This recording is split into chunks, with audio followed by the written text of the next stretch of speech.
अस्सलाम वालेकुम। ज़िंदगी में कुछ रिश्ते खून के होते हैं और कुछ रिश्ते खून चूसने के।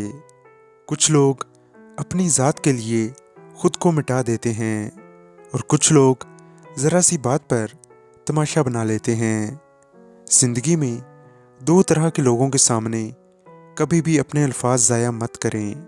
पहले वो जो आपके अल्फाज से आपकी फीलिंग्स को नहीं समझ पाते, जो आपकी खामोशी से आपकी तकलीफ़ का अंदाज़ा नहीं कर पाते, और दूसरे वो जो आपकी तकलीफ़ को बगैर देखे ही महसूस कर लेते हैं, आपके अंदर के दर्द को जान लेते हैं। कभी भी किसी के सामने अपनी सफाइयाँ मत दें, क्योंकि जो आपके दोस्त हैं उन्हें इसकी ज़रूरत ही नहीं, और जो आपके दुश्मन हैं वो कभी भी आपकी बात पर यकीन नहीं करेंगे।